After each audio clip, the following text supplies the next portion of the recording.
I gotta tell you something I could do. I could be running around chasing you, but I won't. Cause I got better things to do. Rather spend my precious time chasing somebody who loves me too. If I got $1 for every time you slam the door, I would be the richest girl alive.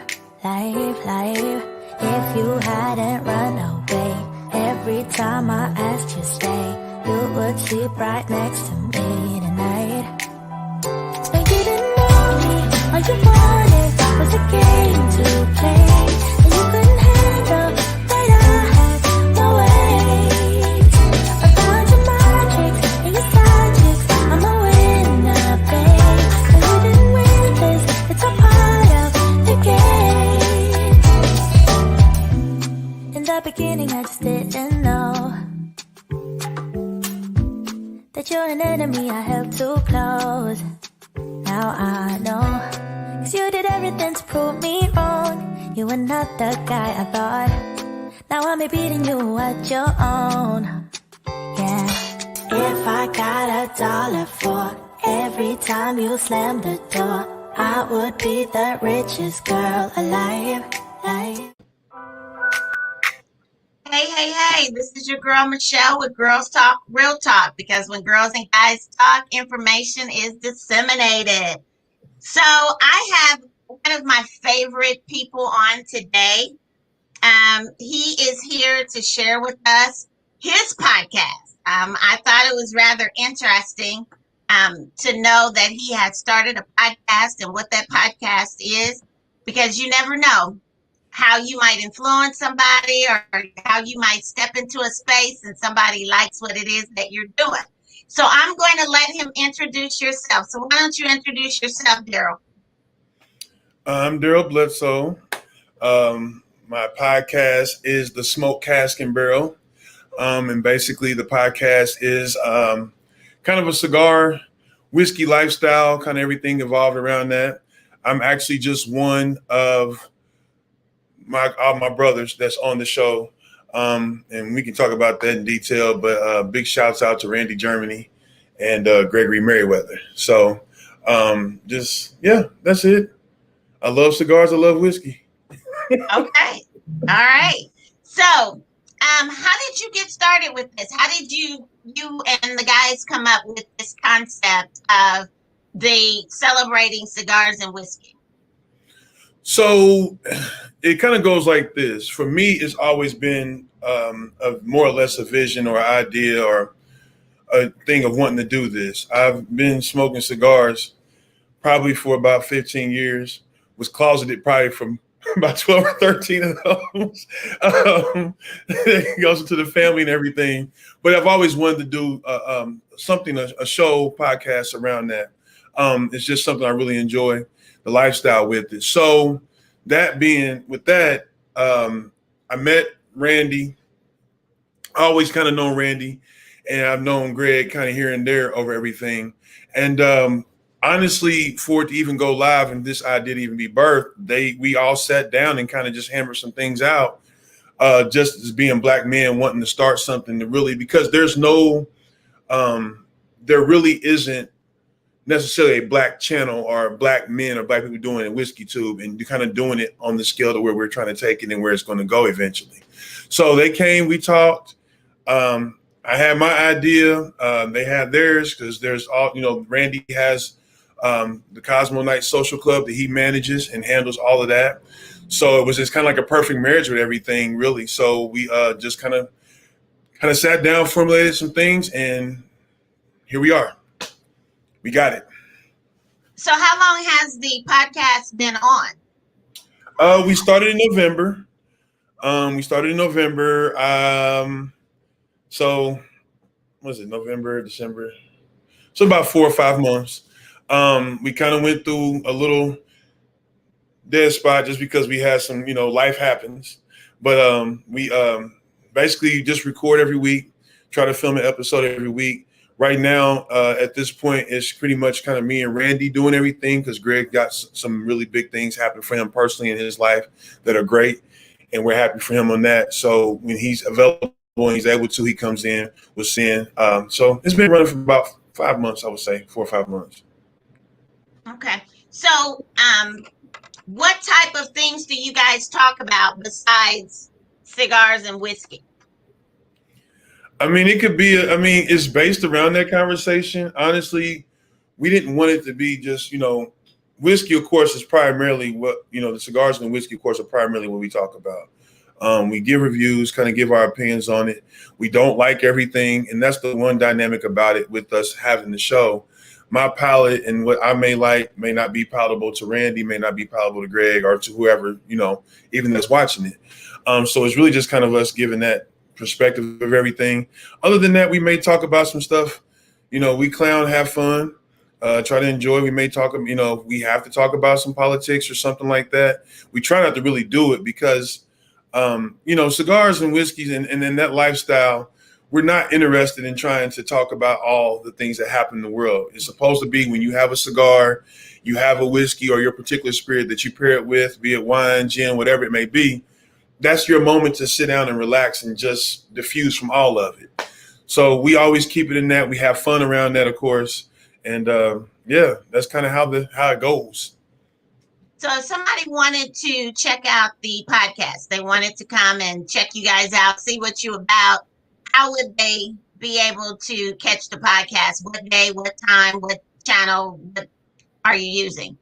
So we use the YouTube format for right now. We are still in the process. I'm building websites and everything to get it where we have it more centralized and focused. But YouTube is our vehicle right now. So we have our channel, Smoke Cask and Barrel, on YouTube. We film every weekend. And typically I'm launching those episodes and loading them up on Wednesday afternoon, Thursday afternoon delays, but typically Wednesday afternoon, we're loading them up about 12, 1 o'clock in the afternoon, loading those up and getting those out to everybody. So, yeah, everybody, subscribe, YouTube channel, Smoke Cask and Barrel, share and tell your friends about it. Okay, so how has your viewing been? Are you building your audience base? Is people being receptive to what it is that you guys are doing? Yeah, it's actually been along pretty good. We would love to have more subscribers to it just because it's something that helps the channel, of course. So that's always the drive. We want to get more people to subscribe to the channel, get them to watch the videos, actually watch the content, comment, like on it, because it helps the channel. It gets into a point, we're building it up to get it to where, it's actually being a source that helps us with the content that we have. So the YouTube is our main vehicle. We also have an Instagram page, Smoke Cask and Barrel, and we have our Facebook page, which is Smoke Cask and Barrel. And the one thing about the Facebook that is so cool is we're probably touching about 2,000 or 3,000 people between all the pages that we have in our community. And we get a lot of good interaction with that. So people are sharing that they got a special bottle or they have a certain cigar or something like that they want to tell us about. We kind of have those conversations across those boards in those communities. And it really feels a good interaction. You start to find out about people who may have always been in this and collecting. I see my small collection behind me. You may have seen, people that's always done it. And it gives them a format and a platform to kind of really talk and communicate. And you get a lot of new people, too, who are always interested, but they may not know. So we work between all of them. Our main for the videos is through YouTube, and then we have a Facebook and Instagram where we kind of communicate and do that as well. Okay, so of the different type, because I don't drink, so I have no idea the different brands of whiskey. I don't smoke, so I know nothing about cigars. So for someone like me that's coming on watching you guys for the first time, just trying to get a feel for it, what would you say for us to kind of be expecting to see or what that will look like? Well, the one thing about it, I would tell anybody that's just getting started or really interested in what it is that, this lifestyle offers, be it the spirit or anything else like that. We always say that whiskey is more than the moment. It's about the journey. And so as much as we sit down for that, when those who, drink or partake in that, you enjoy that moment, we laugh, some people, some nights we can kind of overindulge and do too much and we get that moment, but it's really about the journey. It's about that minute to be able to sit there and take that time, sit down and actually take in what it is that you're sipping on, that you're taking, and try to pick it out. Take your time with it.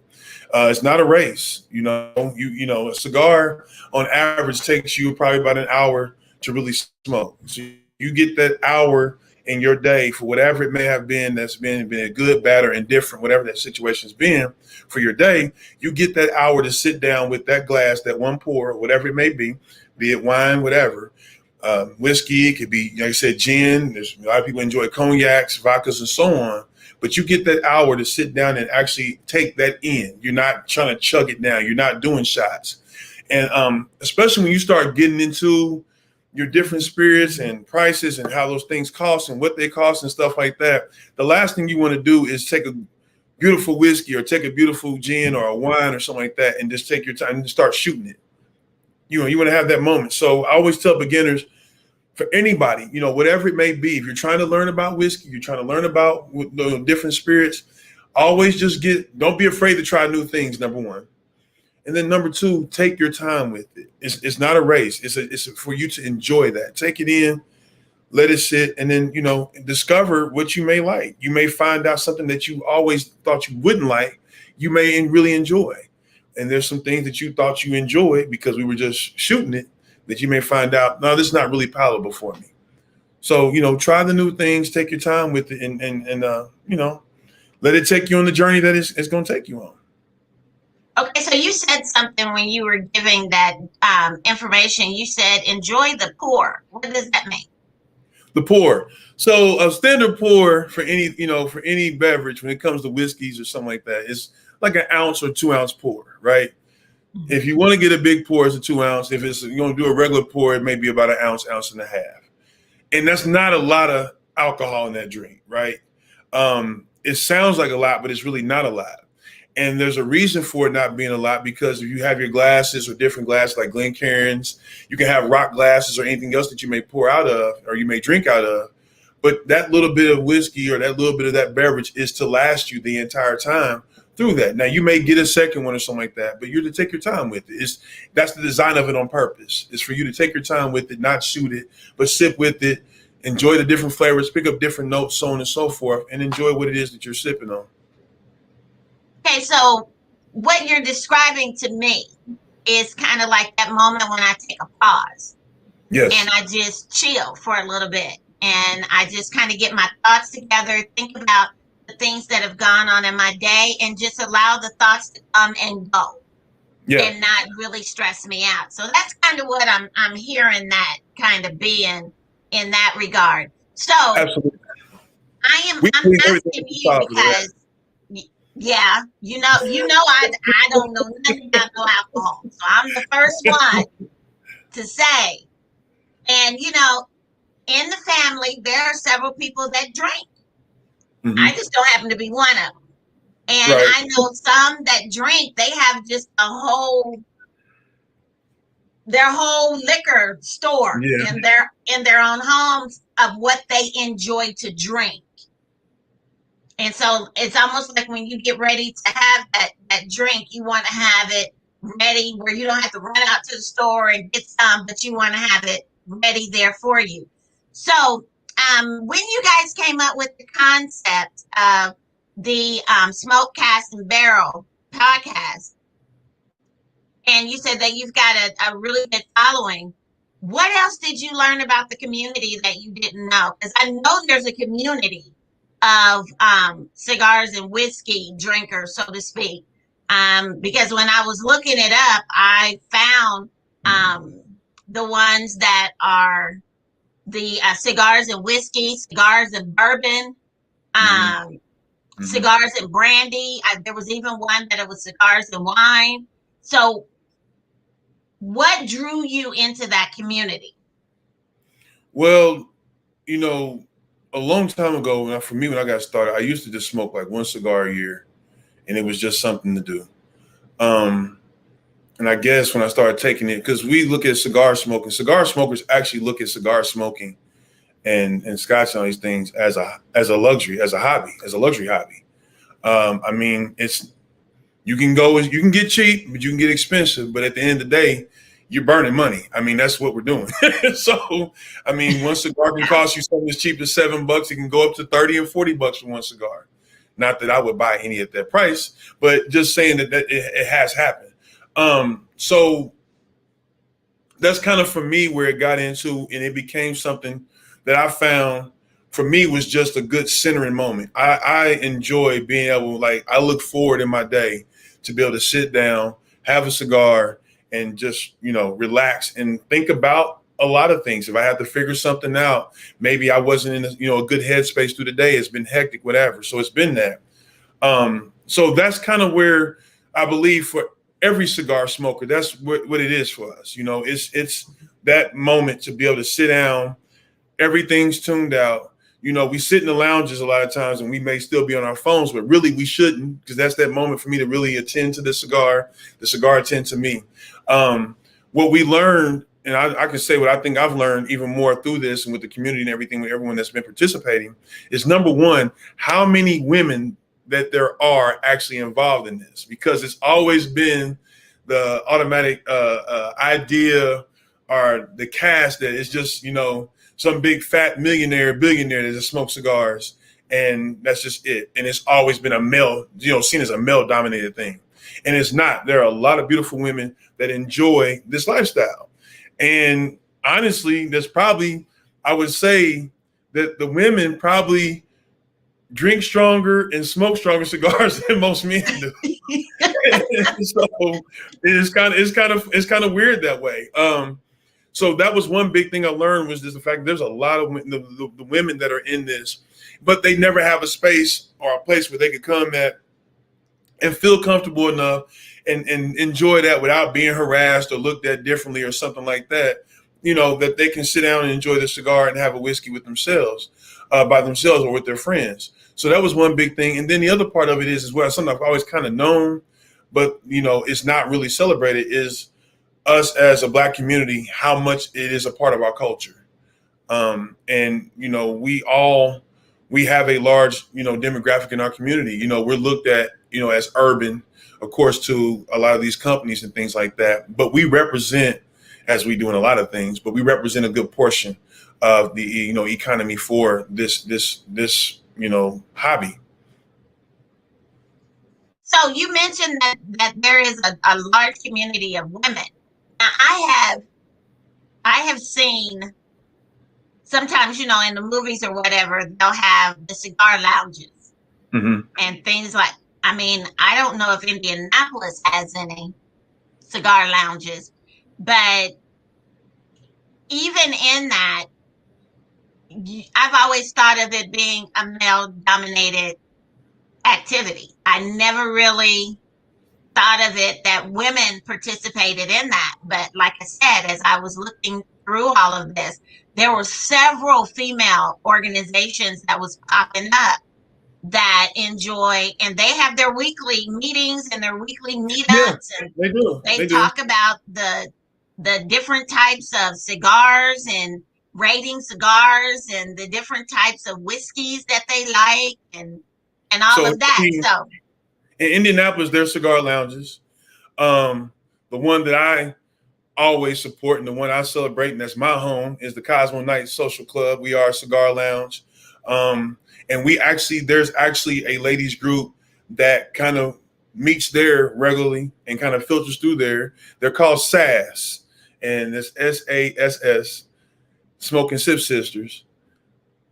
Great group of ladies. We've had tastings. They've had tastings and everything up at Cosmos. Like I said, they enjoy the cigar lifestyle. Like I said, they come up with a lot of different cocktails. They wear the pink fedoras and everything. They step out. It's a whole thing with them.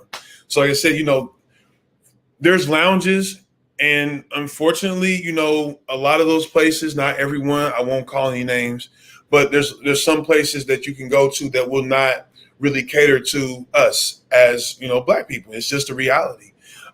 They kind of treat us and castigate us in a place that we don't, we won't spend the money or anything else like that. So Cosmos, Cosmo Nights, number one, it's the oldest Black social club in the Midwest. It started in 1949, maybe 42. I may be off on the numbers there, but about 49, I believe it was. And it's always been a place for Black professionals. And just like even now, yeah, we hang out, have a good time, parties and all that good stuff like that. But it really is a place of Black networking. It's you have your lawyers, you have your judges, we have business owners, all kind of entrepreneurs, everybody that's in there. But it's all a place that we all can come to. We sit down and everybody sits down and we solve the problems of the world over a nice cigar and a drink. That's pretty nice. I mean, there's always nice to have an opportunity to come together and to enjoy. So I'm going to ask you, I'm going to put you on the spot. Okay. So what are your top 3 picks for cigars? Oh, Lord. That's actually easy for me. Number 1, my favorite cigar in the world is a brand called Tatuaje. They're rolled in Miami and Nicaragua, but the ones that I love, that I enjoy a lot to smoke, are rolled in Miami, actually, and a little Havana. So that's my number 1. My number 2 is a brand called La Flor Dominicana, or LFD. And that particular one is the Andalusian Bull, which I think won Cigar of the Year, I think 2 years ago, which is absolutely fantastic, but we can't find them because it's hard to get a hold of them. And then my third one would be Drew Estate Legal Provider number 9s, which another one, those are all heavy, full body cigars. I like them. So if I had to just take 3, it would be those 3, with that. Okay. So the whiskeys, what's your top 3 whiskeys?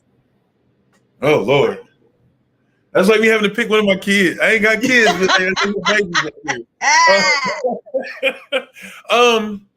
I probably right now still the best bottle of bourbon, I think right now.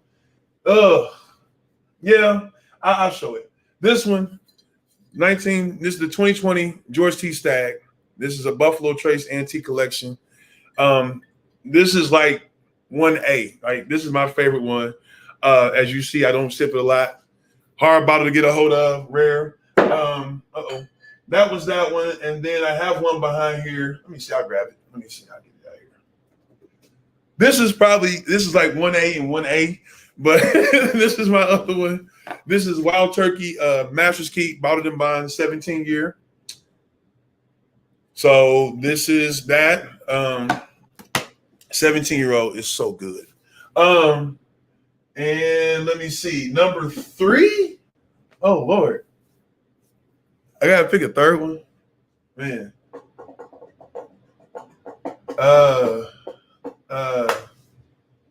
You know what? I'll go. My third one, I'll go with a Japanese whiskey. And this is probably something Hibiki. This is definitely one of my favorites. So I'll go with those 3. I'll put them in there. It definitely can probably change. The first 2 are definitely going to be my top no matter what. But the other ones, yeah. That other one, Japanese, you got to have that. It's always there. So how did you even get started with the cigars? How were you even introduced into the cigars smoking realm? So it's like 2006. There was a part-time job I had. I had a little part-time job I was working at that time. And I ended up becoming good friends with the CEO of the company. And like I said, at that point, I used to smoke one cigar a year. I never, that was just it. And that was probably a Swisher Sweet. I didn't know nothing about none of the other stuff, not even call it a cigar now. But anyway, that's where it's, I would just do like once a year or whatever.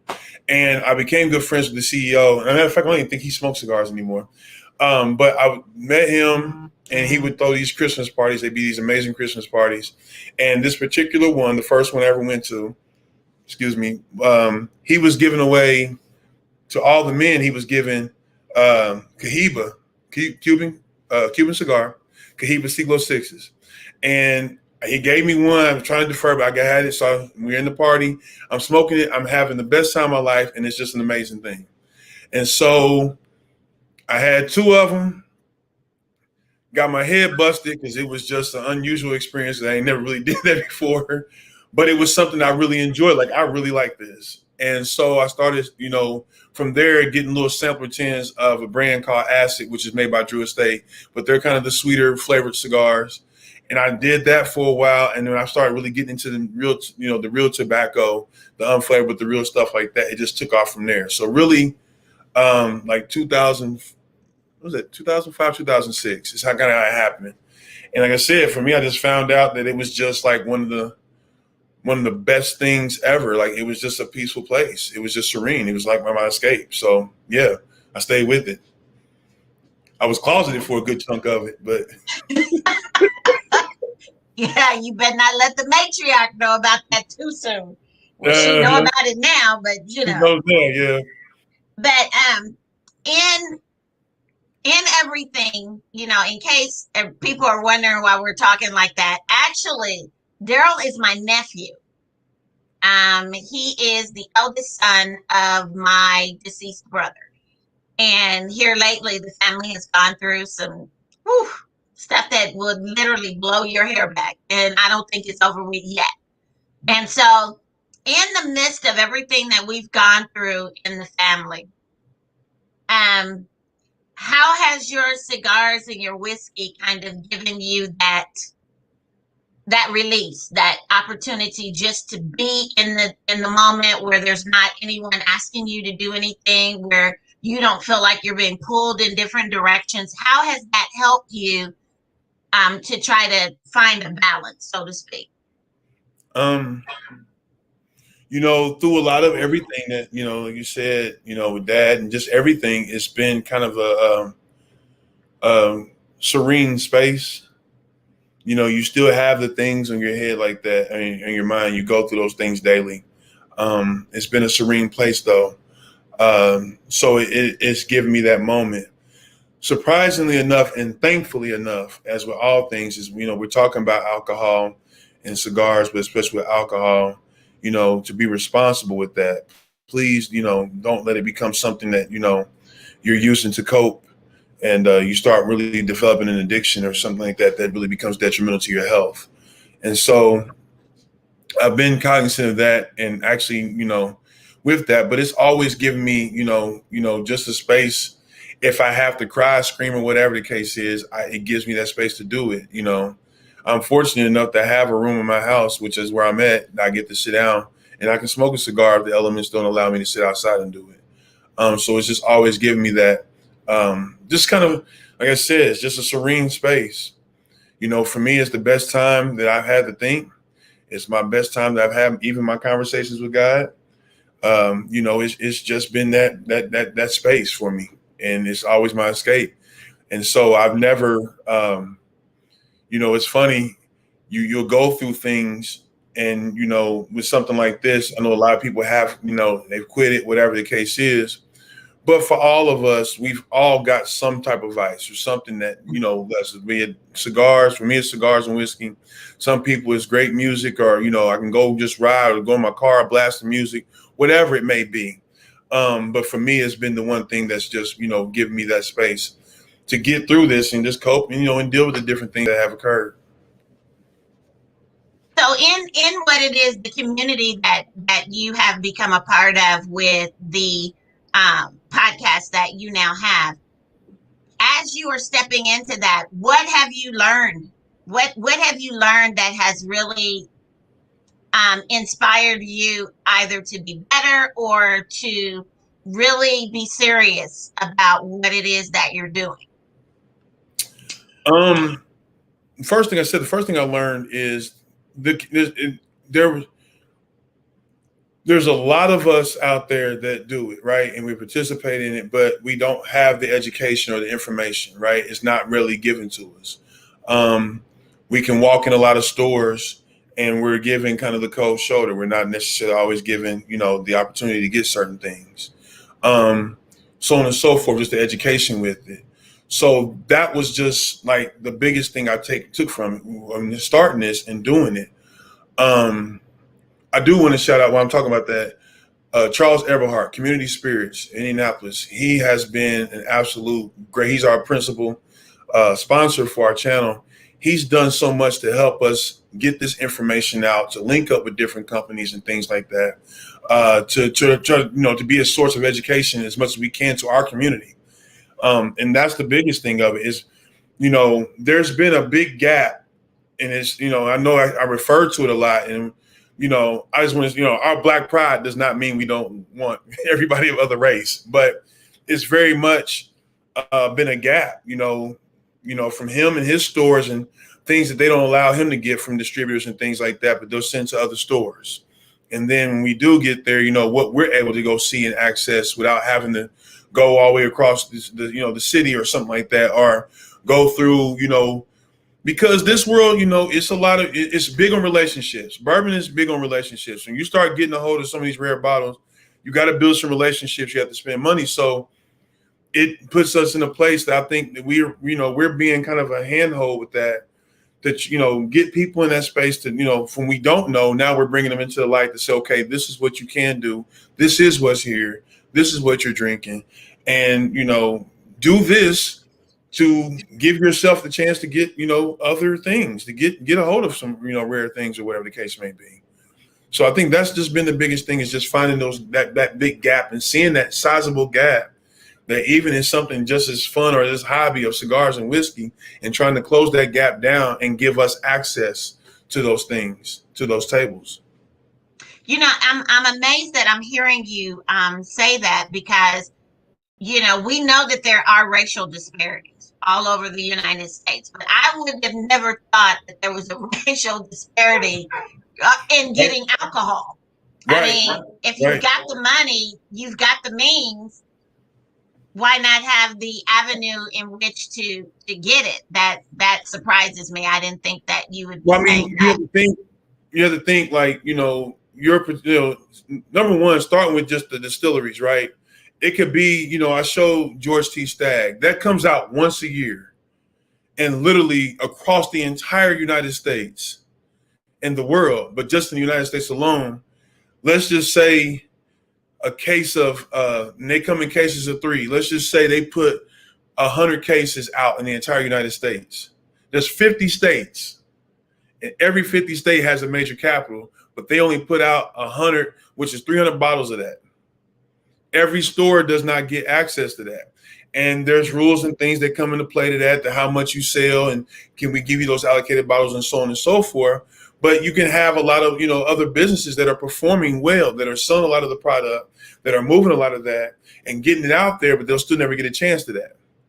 And then you kind of have, sometimes you can have, the club, or, hey, this is who he knows, whatever the case is, so on and so forth. So, one thing for sure that I would say that I take pride in, that I think we've been able to do, is, like I said, be that connector, that we've been able to meet some people in our community, Black people, because there's other amazing groups out here, first and foremost. So this isn't us necessarily reinventing the wheel, so to speak. Whiskey Tube, when I say Whiskey Tube, as far as YouTube, there's not really a staple Black channel, but there is a society, Black Bourbon Society, BBS, that, people you can join, and they're doing some phenomenal things as far as getting access to, rare whiskeys and so on and so forth, and barrel picks, which is what we're planning to do this year ourselves with that. But just being able to add to that, to kind of close this gap down, for her and her group, she does a lot. And it's a lady who leads it. I'm sorry, her name is leaving me for whatever reason right now. She's the head of that group, and she's the founder of it. But she does so much on her part, on that end, to connect Black people and give us access to these distilleries, and let these people talk to us, and let them hear from us, what we want to be able to get a hold of, what we want to taste, and so on and so forth. And just here on a local level in Indianapolis, for us, that's been our focus. Yeah, we're going to curate some amazing times. We got some great stuff coming up, but we want to be able to close that gap as much as we possibly can, to make sure that everybody in our community, the Black community, has a chance to get to that. And then with our white allies and everybody else and every other race that's there, we're all able to come together and have a good time, and just, laugh and enjoy getting our hands on these rare things that, may not always be available. Okay.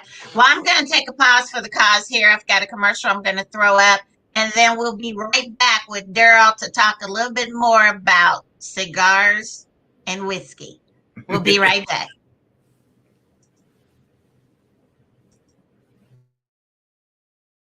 You are invited to join the studio, the Authorpreneurs Business and Tech Tools Studios Facebook group, where business skills and tech tools equal authorpreneurship.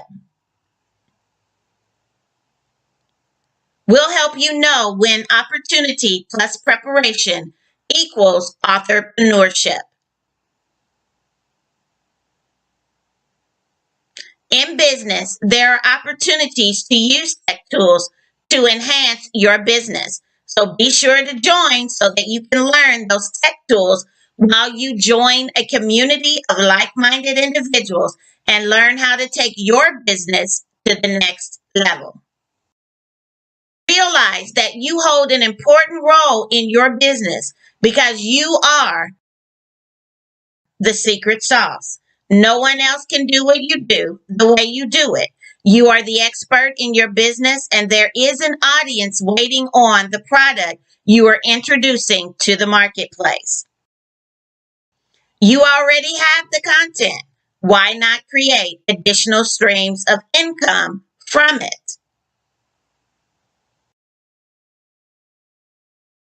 Join today at www.facebook.com/groups/the Entrepreneur Studio.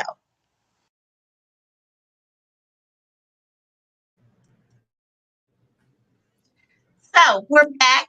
Now I want to get into this aspect of it because when you go on to your videos, when we go and look at your videos, and again, we're talking to Mr. Darryl Bledsoe. And what are the names of the gentlemen that do the podcast with you? So my brothers that are on there all the time with us, it's going to be Randy Germany. Randy Germany, like I said, he is pretty much kind of the manager running Cosmos right now, which has been, like I said, big shouts to them because they give us a space to film at. But we kind of, like I said, hand in hand doing that. And then Gregory Merriweather, he actually has a show and a thing he does on Facebook with it's called Angry Black Men with Intelligence. So he does a lot of activism and kind of does his causes with that, which is awesome as well in the Black community. So yeah, those are the two, Randy and Greg, and we act up together. So yeah, we have a good time. And so the name of the podcast is Smoke, Cast, and Barrel Podcast. Yeah, it's just a show. We're gonna get on the podcast format. Right now, we're doing the show on YouTube, and we put it up every week.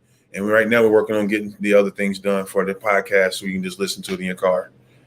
Okay. So, question. So, when you're on there and you guys are taping your episodes and you are reviewing your cigars and your bourbon, what normally is included in that? What do you normally? Let's say that you have a very rare bourbon that you're tasting for the first time. How would you review it? So the first thing is, for us on the episode, the first thing we always do, of course, we come in with our general talk, laugh, crack jokes, whatever the case is. But we start off with whatever that bottle may be. We want to talk about the distiller who made it, bring in the mash bill. The mash bill, which is two words, MASH, mash bill, BILL, is basically how the bourbon's made. It could be a certain percentage of corn, certain percentage of malted barley, certain percentage of wheat, rye, just depends on what it's going to be, with that particular thing we're drinking. And so we'll talk about the mash bill. And then we go from there to discussing the nose. And what we mean by nose is we have our pours and we'll literally, swirl it around, get some air in there, and then smell it. And when it comes to nosing a bourbon, starting off just, with a bourbon or a whiskey, or a scotch or whatever it may be, with nosing that, you really relate it to something you've eaten, a place you may have been. Like we can say, you'll hear us say sometimes leather notes. Well, I've never eaten leather, but it's you smell leather, you know what fresh leather smells like, right? You know what luxury leather smells like. So you relate it to that. So you start off, you nose it, and we give our notes on what we get, pick up on the nose. And that's always fun because, again, what my nose picks up may not be the same thing that Randy or Greg picks up. And we always tease Greg because he ain't really worried about it. If it's good, it does what it's supposed to do, he's happy with it. But Randy and me, Randy and I are kind of the nerds of the group. So we always look for those different notes. And then once you nose it, you take a little bit in and you sit. Before you swallow, you take your time, let it sit, coat your palate, and sit, and pick up the different notes of that. From the front of your tongue, your palate may be a different note when it gets to the back or the middle of your palate, so it gets to the end and it finishes. So you talk about, what the palate gives you. and then you talk about the finish, basically. A lot of people, when they come to drinking different spirits or anything, but especially bourbon and scotch, the first word everybody say is burns, and it burns in their chest. We like that. That's called, Kentucky has a trademark. It's called a Kentucky hug. So, you may get it in the back of your throat. You may feel it in your chest. It just depends, but that's kind of how that process goes when it comes to us, talking about our bourbons or the whiskeys or whatever particular spirit we're reviewing at that time. And from that, we just kind of, talk more about the distiller. We'll give a price point because that's one thing with, bourbon and scotch. It all depends on the price point, depending on where you're at. What it could cost here in Indiana may not be the same thing it costs in California because tax structure and so on and so forth, as opposed to something like that.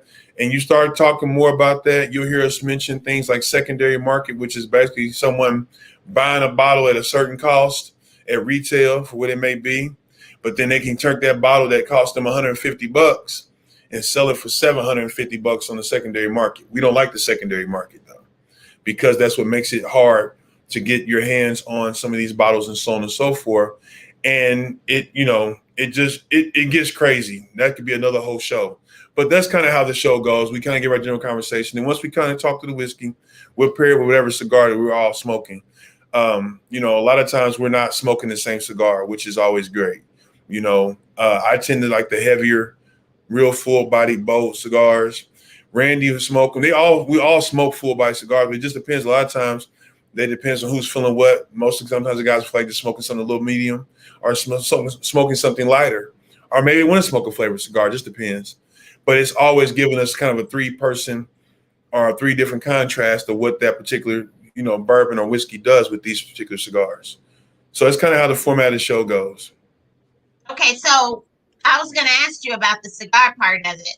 So when you say, because I remember earlier in the show you were talking about that had more of a sweet, and now you're saying full body. What is the difference?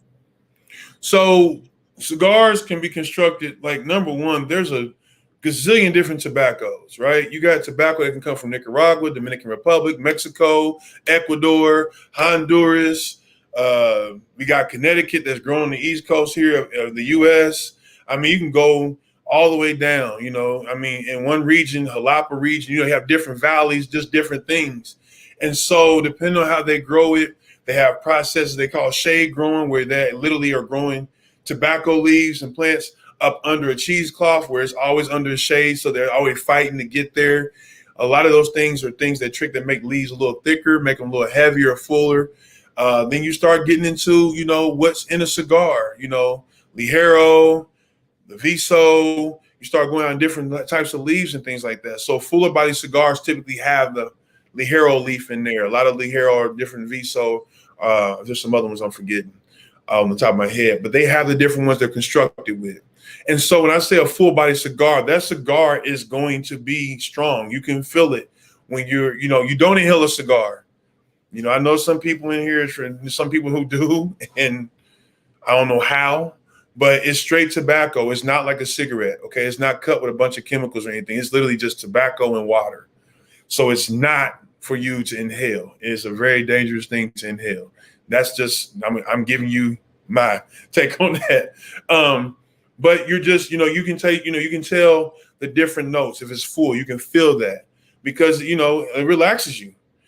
Some people, you'll get a buzz, you'll get a different thing off of that, and so it gives you that moment of, you can, some of them are full of body, it can punch you, like you feel it when you're smoking it, it's getting you, you can feel it like, whoa, this is hitting a little hard, So it just depends on what the leaves are made up with, and you have medium body ones, which aren't as, like the full body ones, they're a little lighter. You may get a lot of different notes and taste off of that. And like I said, and then you have your mild cigars, which aren't strong at all. Those are thinner leaves. They're typically at the top of the plant. They're thinner. They're not super strong because they always get the thing. You look at the thing of a tobacco field, a bunch of plants put together. Your heavier, thicker leaves are at the bottom. Those are going to be your real strong leaves. And then your lighter ones as you go up the tree of the plant itself are lighter in that. So it just depends on what you want to smoke. It depends on, which cigar you're getting, what region it's coming from. They do a lot of these great experiments. Some of them are great at blending it. You may have a cigar that has, Honduran filler, Nicaraguan binder, and the wrapper is from Mexico. And that just creates flavor profiles. Some cigars you can get sweetness. You get some sweetness from the leaves when you're inhaling that. You can get chocolate notes. You can get different type, leathery cedar notes, whatever the case is. When you're, smoking that cigar, you're taking it into your palate, letting it roll around, and blowing it back out. Okay, So so you said that you don't inhale, so you just kind of pull it in the mouth and then blow it back out. yes, yes, I didn't know that. yeah. Me thinking that okay, they doing the same way you do a cigarette. Nah, it would hurt bad. It can really mess you up if you inhale a cigar. It's not feasible. Like I said, I know some people who have tried it, and you can get some people who still may inhale a little bit of that. Whatever, don't just it's no. You're taking that in. It's all a sensory experience, right? You're taking it in your palate. You're getting it. You retrohale. You can blow it through your nose, exhale it through your nose. Retrohale is what it's called. Through your nose, letting that smoke go through there. It can burn. You can get peppery different notes. There's a whole way to experience a cigar to get everything out of that. Make sure you're tasting every single note that you possibly can out of that one cigar. Wow. I never thought about it like all that. Yeah. Because from what you're describing, even with the whiskey and then pairing it, it's almost like having a great, because I know you don't do seafood, but I love me a good seafood. No, I'm allergic to it. Give me good seafood. Give me a good salmon steak that's cooked right. Yeah. And with some asparagus that is grilled right.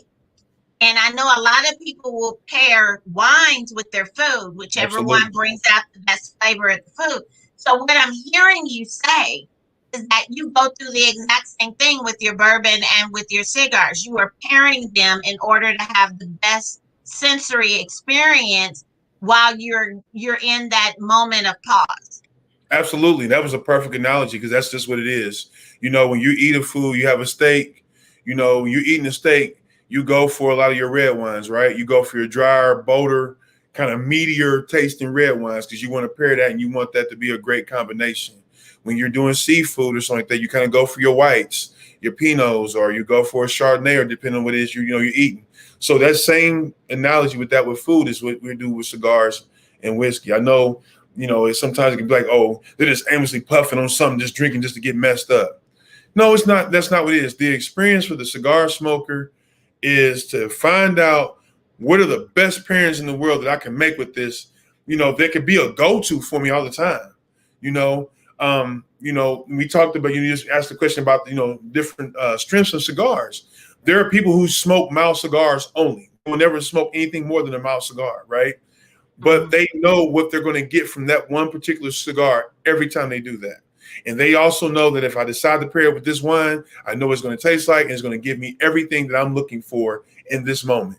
So I'll do that. So for all of us, we all have our favorite pairing. Everybody has their favorite thing they like to do it with. One thing about cigars, there's not a rule. There's rules.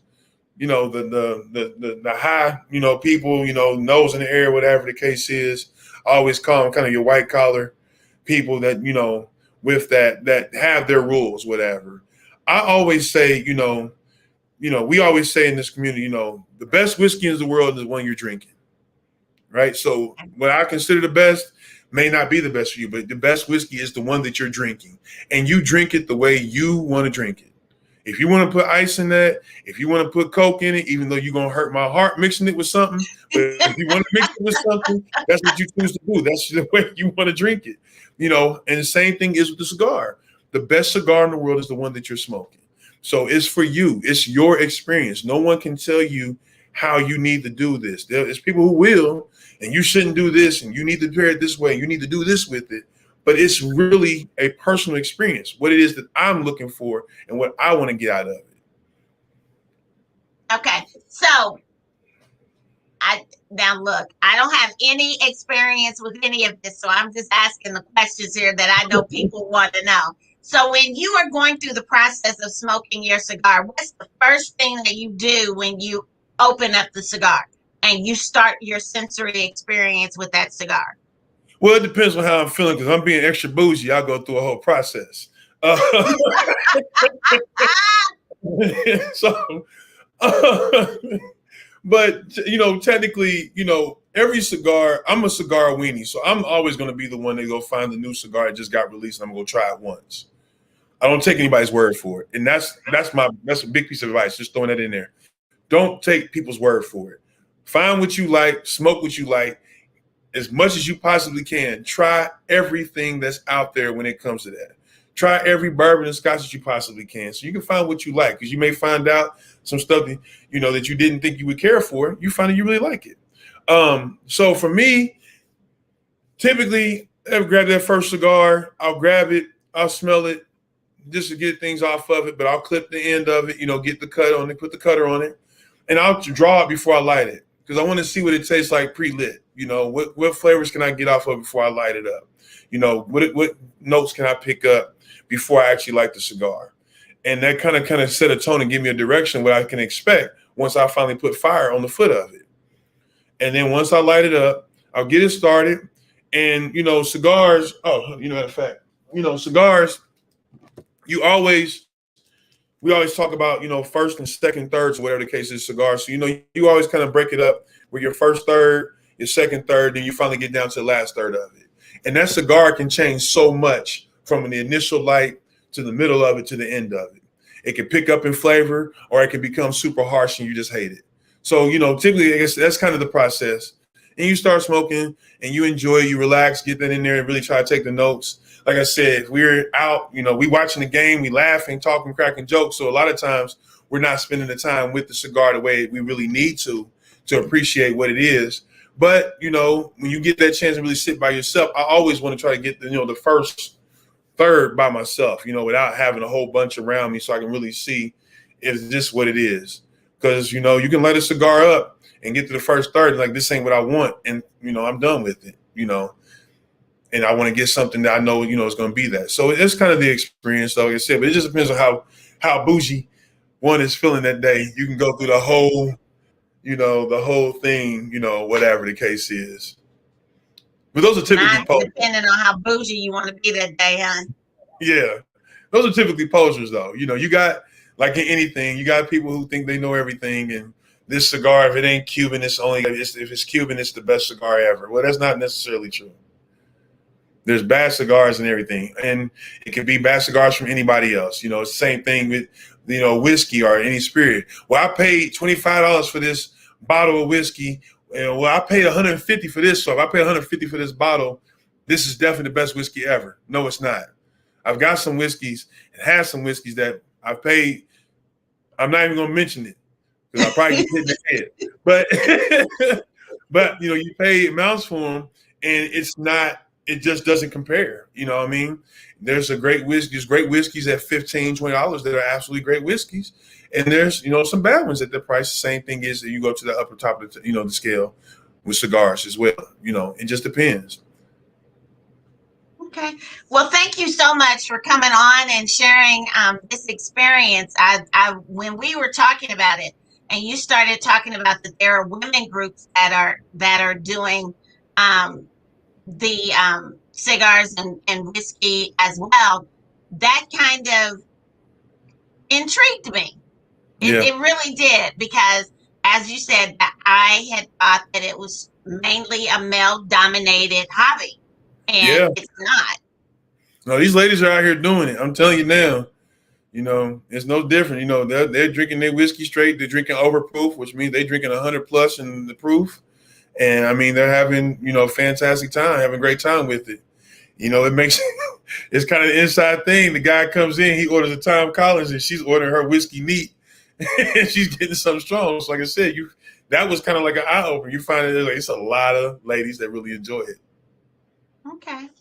So once again, why don't you tell everybody how they can get in touch with you and how they can watch your show?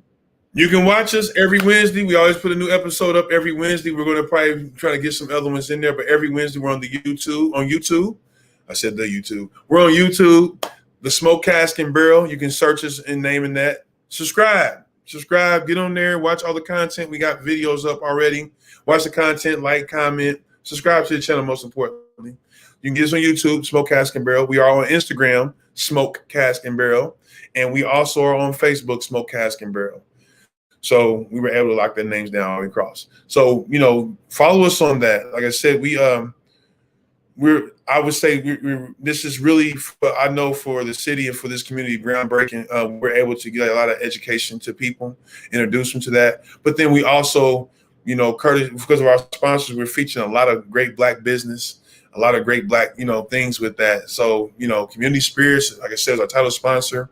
Our cigar sponsor is Prime 357 Cigars. Dwayne Jarrett. They do a lot to help us out in this channel, in this journey. But then, you know, follow the pages, follow on Instagram, and follow on Facebook, because you find, you know, we have a lot of features and maybe some specials that they're running that we're able to kind of put our people on to first.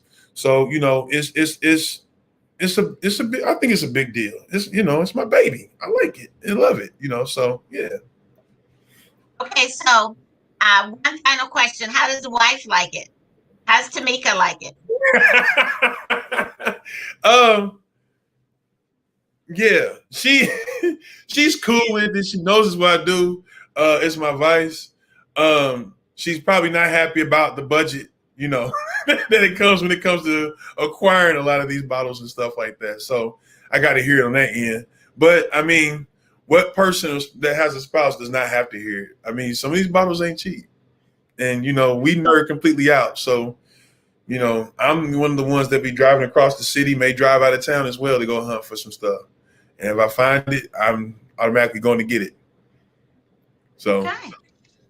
What you say, you true to this, huh? Yeah. I mean, and that's the one, you know, there's a lot of us in the community, like I said, that you find out, like I said, my collection is small.